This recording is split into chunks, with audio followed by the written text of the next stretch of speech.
subscribe now and press the bell icon. Never miss an update.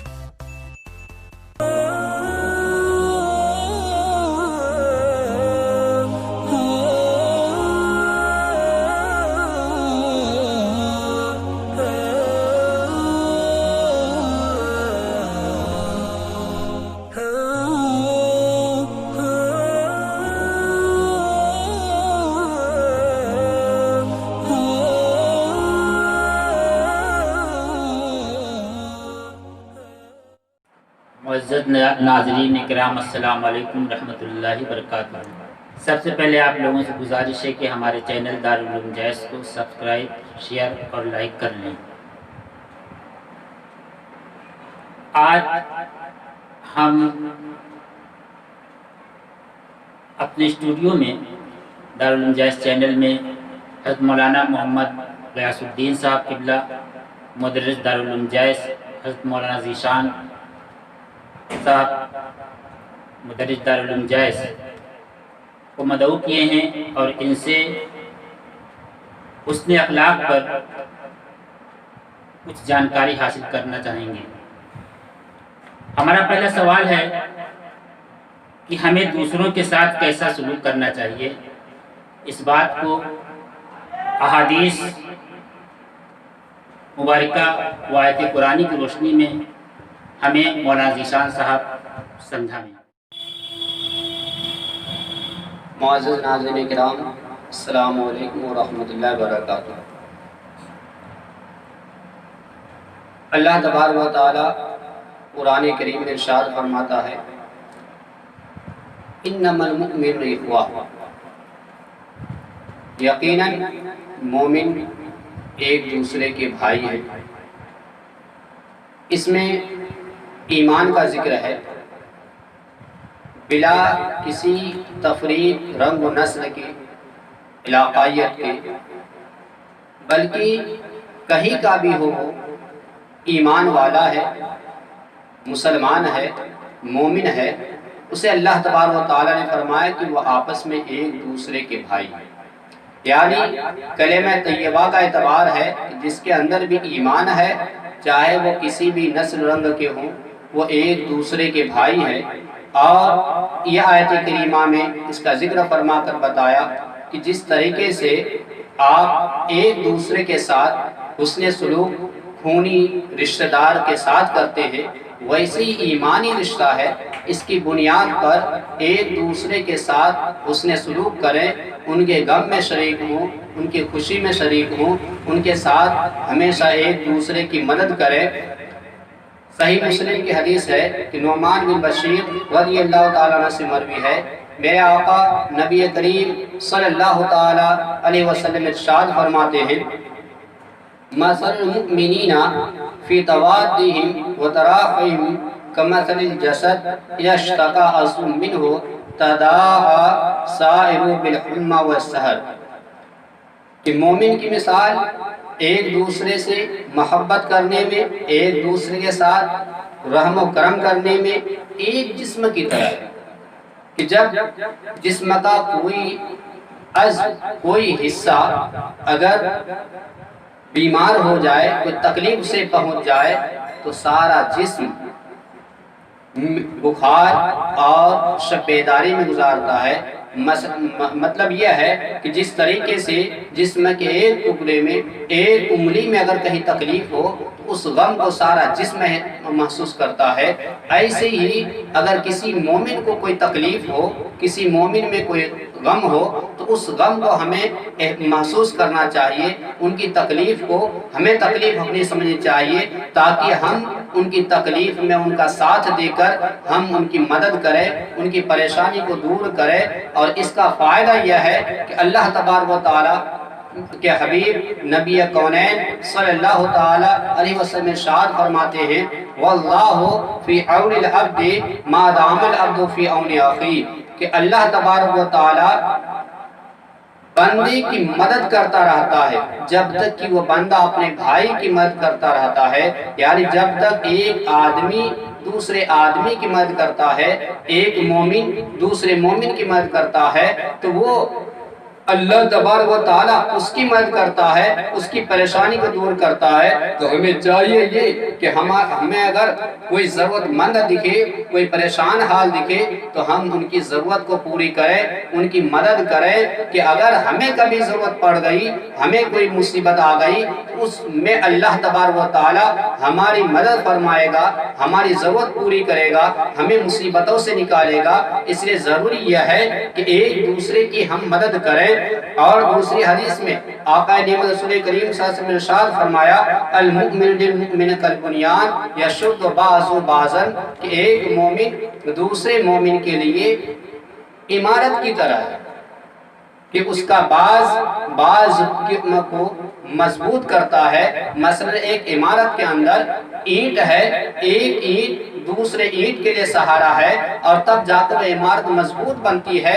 اگر اینٹ اس سے اگر نکال دی جائے، ہر ایک کو الگ الگ کر دی جائے، تو وہ عمارت نہیں رہ سکتا، وہ عمارت قائم نہیں رہے گی، وہ عمارت بیکار ہو جائے گی۔ ایسی ہی مومن آپس میں ایک دوسرے کے سہارا بنے، اور جب تک ایک دوسرے میں اتفاق ہوگا، ایک دوسرے کی مدد کریں گے، تو یقین جانیے وہ ہر کام میں کامیاب ہوں گے، دینی و دنیاوی امور کو مکمل طور پر شریعت کے مطابق وہ انجام دے سکتے ہیں۔ اس لیے ہمیں ضروری یہ ہے کہ اللہ تبارک و تعالیٰ اور نبی کریم صلی اللہ علیہ وسلم کی حدیث اور اللہ و تعالیٰ کی قرآن کی آیت کے مطابق ہم اپنی زندگی گزاریں۔ کیا دوسروں کی مدد کرتے وقت کیا ہمیں مذہب و ملت کا اعتبار کرنا چاہیے، یا بلا تفریق مذہب و ملت ہمیں ان کی مدد کرنی چاہیے؟ مولانا غیاث الدین صاحب اس پر روشنی ڈالیں۔ السلام علیکم ورحمۃ اللہ وبرکاتہ، نحمدہ ونصلی ونصلی علی حبیبہ الکریم۔ ناظرین، سوال یہ ہے کہ لوگوں کے ساتھ سلوک کس طرح کرنا چاہیے؟ کیا اس میں کوئی بٹوارہ ہونا چاہیے، یا کہ برادرانہ ہونا چاہیے، یا قبیلہ وائز ہونا چاہیے، یا شہر خطے کے اعتبار سے ہونا چاہیے؟ عزیزان گرامی، اللہ کے رسول صلی اللہ علیہ وسلم کی زندگی، جیسا کہ قرآن مقدس کا فرمان ہے کہ رسول کائنات صلی اللہ علیہ وسلم کی زندگی ہم تمام مومنوں کے لیے، تمام نسل انسانی کے لیے نمونِ عمل ہے۔ تو سرکار مدینہ صلی اللہ علیہ وسلم کی زندگی کو ہم اپنا نمونہ بنائیں، اور یہ دیکھیں کہ میرے آقا صلی اللہ علیہ وسلم نے کس طرح لوگوں کے ساتھ حسن سلوک کیا ہے، اپنا ہو، کافر ہو، بیگانہ ہو، یہودی ہو، کوئی بھی ہو۔ اللہ کے نبی صلی اللہ علیہ وسلم کا معاملہ یہ تھا کہ وہ اللہ کے بندوں کے ساتھ میں آپ کا ایسا سلوک رہا تھا کہ جو نبی پاک صلی اللہ علیہ وسلم کے کردار مبارک کو دیکھتا، حسن مبارک کو دیکھتا، ان کے سلوک کو دیکھتا، تو وہ بے ساختہ کلمہ پڑھتا اور یہ تعریف کرتا کہ محمد جیسا ہم نے زمانے میں نہ دیکھا، اور جو دین لے کر کے محمد آئے ہیں ویسا دین ہم نے نہ دیکھا۔ عزیزان گرامی، میں ایک چھوٹی سی بات آپ کو بتا دوں کہ اللہ کے رسول صلی اللہ علیہ وسلم کی بارگاہ میں ایک واقعہ ہے کہ ایک ضعیفہ تھی جو نان مسلم تھی، اور اس کا لباس جو ہے وہ سیدھا ہو گیا تھا، پھٹ گیا تھا۔ تو اس نے بیٹے سے کہا کہ میرے پاس لباس صحیح نہیں ہے اور تم میرے لباس کا کوئی انتظام کرو۔ تو اس کا بیٹا جو ہے وہ کہتا ہے کہ دیکھو کہ میں جانتا ہوں محمد کو، اور میں ان کی بارگاہ میں جاتا ہوں اور ان سے کچھ طلب کرتا ہوں، وہ ضرور میری مدد کریں گے۔ تو ضعیفہ نے کہا کہ بیٹا محمد ایسے ہیں کہ جو ان کا خطاب سن لیتا ہے، جو ان کا چہرہ دیکھ لیتا ہے، وہ ان کا ہو جاتا ہے۔ مجھے ڈر ہے کہ اگر تو جائے لباس کے لیے تو کہیں تو اپنا ایمان نہ دے بیٹھے اور محمد کی دین کو نہ قبول کر لے۔ تو اس نے کہا کہ نہیں، ایسا نہیں ہے، میں جاؤں گا اور ان سے میں اپنی حاجت کے بارے میں بتلاؤں گا، اس کے بعد واپس آ جاؤں گا۔ بہرکیف وہ گیا، آقا کریم صلی اللہ علیہ وسلم کی بارگاہ میں اس نے اپنے سوال کو رکھا۔ اللہ کے نبی نے اپنی رضا، چادر مبارک اس کو عطا فرمائی، جبکہ وہ کافر تھا، کلمہ کو نہیں تھا، رسول کا چاہنے والا نہیں تھا، حضور کا ماننے والا نہیں تھا، لیکن پیغمبر نبی آخر زمان صلی اللہ علیہ وسلم کا کردار یہ کہ آپ نے اس کے مانگنے پر آپ نے اسے چادر عنایت فرمائی، اور وہ جب لے کر کے آیا تو اس کی ماں نے کہا کہ یقیناً جیسا میں نے محمد کے بارے میں سنا تھا کہ جو ان کا دیکھتا ہے دیوانہ ہو جاتا ہے، جو ان کی سنتا ہے دیوانہ ہو جاتا ہے، تو بلا شبہ میں محمد پر اور محمد خدا پر ایمان رکھتی ہوں اور اپنے کفر سے باز آتی ہوں۔ کلمہ طیبہ اس نے پڑھا۔ عزیزان گرامی، آپ نے دیکھا کہ یہ نبی کریم صلی اللہ علیہ وسلم کا حسن اخلاق تھا جو زمانے پہ چھاتا گیا ہے، اور یہی اخلاق اگر ہم مسلمان اپنا لیں، یقیناً وہ وقت دور نہیں ہے کہ ہم زمانے پہ چھاتے ہوئے نظر آئیں گے۔ اللہ ہم کو، آپ کو، سب کو نبی پاک صلی اللہ علیہ وسلم کے کردار مبارک پر عمل کرنے کی توفیق عطا فرمائے۔ السلام علیکم۔ مولانا ذیشان شاہ اللہ کے نیک بندے کس طرح مدد کرتے تھے، اس پر کچھ روشنی ڈالی۔ اللہ تبارک و تعالیٰ کے نیک بندے دوسروں کی مدد کرنے میں وہ مذہب و ملت کا اعتبار نہیں کرتے تھے، بلکہ ان کی نظر میں ہوتی تھی کہ اللہ کی مخلوق ہے، ہم اس کی مدد کریں، خواہ وہ انسان ہو یا غیر انسان ہو، مسلم ہو یا غیر مسلم ہو۔ وہ دیکھتے تھے کہ بھوکا کون ہے، ہر بھوکے کو کھلاتے تھے۔ خاندان مغل کا بادشاہ جب محب اللہ الہ آبادی سے، حضرت علامہ محب اللہ الہ آبادی سے سوال کیے کہ ہمیں اپنی حکومت میں کیا مسلم اور غیر مسلم میں کچھ فرق کرنا چاہیے یا نہیں، تو انہوں نے جواب دیا جو مفہوم یہ ہے کہ نیکی کرنے کے لیے یہ نہ دیکھو کہ کون ہے، یہ آپ دیکھیے کہ بھوکا کون ہے، یعنی خواہ وہ بھوکا مسلم ہو تو بھی اسے کھانا کھلائیے، غیر مسلم ہو اس کو بھی کھانا کھلائیے۔ اسی لیے احادیث مبارکہ میں موجود ہے کہ قوم بنی اسرائیل کا ایک شخص جب ریگستان علاقے میں سفر کر رہے تھے، دوران سفر پیاس کی شدت اسے محسوس ہوئی، ریگستان علاقے میں پانی نہیں مل رہا تھا، آخر اسے ایک کنواں نظر آیا، اس کنویں کے پاس گئے تو پانی نکالنے کے لیے ڈول موجود نہیں تھا، آخر وہ کسی طریقے سے ایک کپڑا تھا اس کے پاس، اس میں اپنے جوتا کو باندھے اور کچھ وہ خود وہ نیچے اترے، اس کے بعد وہ پانی نکال کر پانی پی لیے۔ اسی کنواں کے کنارے کے پاس ایک کتا بیٹھا ہوا تھا جو پانی اس سے گرا تھا، اس کی نمی کو چاٹ رہا تھا، تو دیکھا اس نے سمجھا کہ جس طرح میں پیاسا ہوں، مجھے شدت کی پیاس لگی تھی، ویسے یہ کتا بھی اس ریگستان میں پیاسا ہے، اسے پانی نہیں ملا ہے۔ آخر اس کا پھر دوبارہ وہ اس سے پانی نکال کر اس کتا کو پلا دیتے ہیں۔ تو اللہ تبارک و تعالیٰ کے حبیب نبی کریم صلی اللہ علیہ وسلم فرماتے ہیں کہ اللہ تبارک و تعالیٰ نے اس کے گناہ کو، یعنی اس کتا کو پانی پلانے کی وجہ سے اس قوم بنی اسرائیل کے شخص کے تمام گناہوں کو اللہ تبارک و تعالیٰ نے بخش دیا۔ غور کرنے کی بات ہے، جب ایک کتا کو پانی پلانے کی وجہ سے ایک گناہگار خطا کار انسان کے گناہوں کو اللہ تبارک و تعالیٰ مٹا دیتا ہے، اس کو معاف کر دیتا ہے، تو ہم مسلمان اگر کسی غیر مسلم کا کیوں نہ ہو، اگر وہ بھوکا ہے، پیاسا ہے، ہم اس کی اگر مدد کریں تو یقین جانیے اس کا بھی ثواب اللہ تبارک و تعالیٰ ہمیں اس دنیا میں بھی عطا فرمائے گا، آخرت میں بھی عطا فرمائے گا۔ اسی لیے بزرگان دین خواجہ غریب نواز، حضرت خواجہ نظام الاولیاء مخدوم رشید جہانگیر سلم رحمۃ اللہ علیہ اور دیگر اولیاء کرام کبھی بھی مدد کرنے میں وہ مذہب و ملت کا فرق نہیں کیے، دیکھیں کہ ضرورت مند کون ہے، جو بھی ضرورت مند ملے ان کی انہوں نے مدد کی۔ یہی طریقہ ہمارا آپ کے لیے ہے کہ ہم بھی جہاں دیکھیں کسی ضرورت مند کو تو اس میں ہم دوسروں میں یہ نہ تفریق کریں کہ یہ ہمارے خاندان کے نہیں ہیں یا ہمارے ماننے والے نہیں ہیں یا ہمارے چاہنے والے نہیں ہیں، بلکہ وہ دیکھیں کہ یہ ضرورت مند ہے، اس کی ہم ضرورت پوری کریں۔ یہی طریقہ ہے، اسی کے مطابق اگر ہم عمل کرتے ہیں تو غیر مسلم بھی ہم سے قریب ہوگا اور ہم کامیاب ہوں گے۔ دور حاضر میں حالات کچھ اس طرح ہوتے جا رہے ہیں کہ غیر مسلم مسلمانوں سے دور ہوتا جا رہا ہے. کہیں نہ کہیں ہمارے اخلاق میں کچھ گراوٹ آئی ہے. جو غیر لوگ ہیں وہ ہمارے بزرگوں کی بارگاہوں میں جا رہے ہیں، ان سے منتیں مانگ رہے ہیں، مرادیں مانگ رہے ہیں اور ہم سے نفرت کر رہے ہیں. آخر کیا وجہ ہے اور ہمیں اس سے کس طرح نپٹنا ہے؟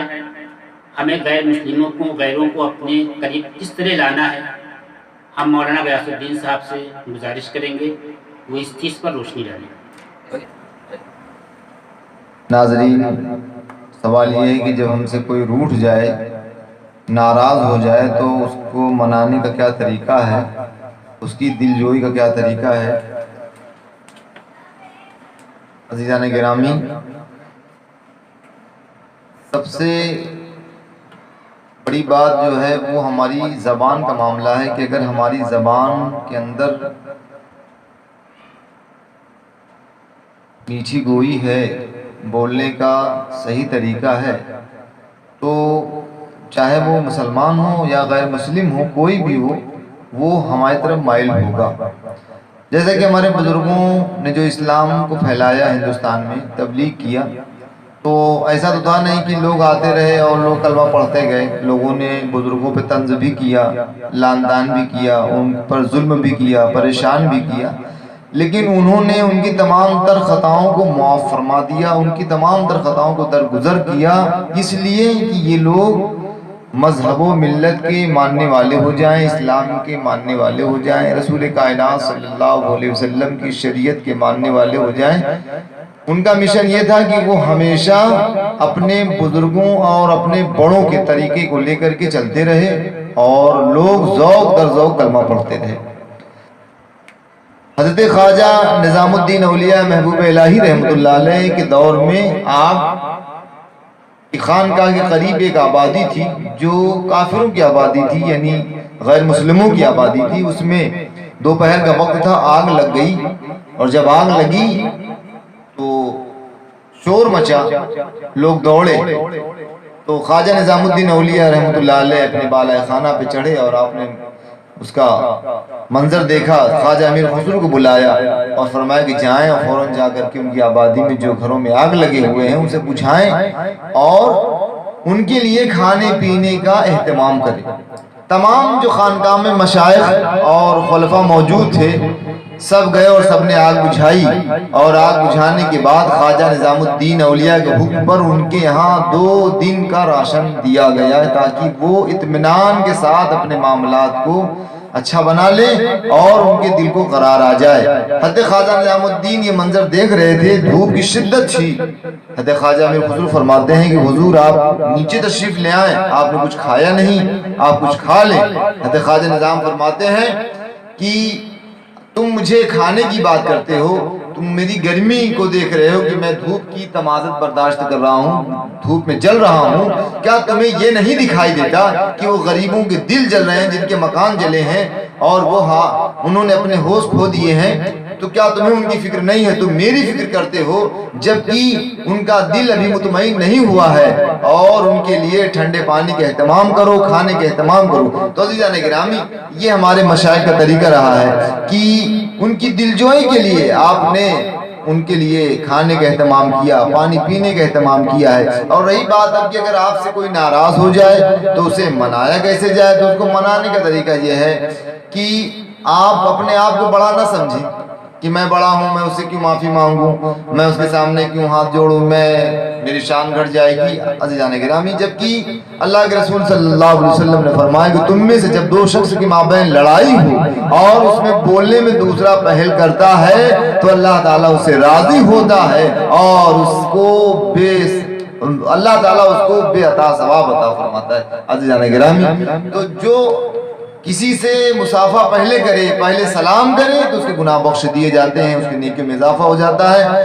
تو ہم کو بھی چاہیے کہ ہم درس دیتے ہیں، تبلیغ کرتے ہیں، واعظ و نصیحت کرتے ہیں، لیکن اللہ تعالیٰ ہم سب کو عمل کرنے کی توفیق رفیق عطا فرمائے کہ ہم عمل کریں اور اس پر ہمیشگی یعنی قائم رہیں، تاکہ آنے والی نسلیں جب ہماری ان تمام تر باتوں کو دیکھیں کہ تو وہ بھی اپنے اسلاف کے قوانین پر عمل کریں. اللہ آپ کو، ہم کو، تمام ناظرین کو عمل کرنے کی توفیق رفیق عطا فرمائے. ہم بہت بہت شکر گزار ہیں مولانا غیاث الدین صاحب کا اور مولانا ذیشاد صاحب عالم صاحب کا کہ وہ انہوں نے اپنا قیمتی وقت دیا اور ایک اہم مسئلے پر ہماری رہنمائی فرمائی. اور آپ سبھی لوگوں سے گزارش ہے کہ ہمارے چینل دارالعلوم جائز کو شیئر، لائک اور سبسکرائب کریں. السلام علیکم ورحمۃ اللہ وبرکاتہ. Thanks for watching. Don't forget to like the video. And don't forget to subscribe.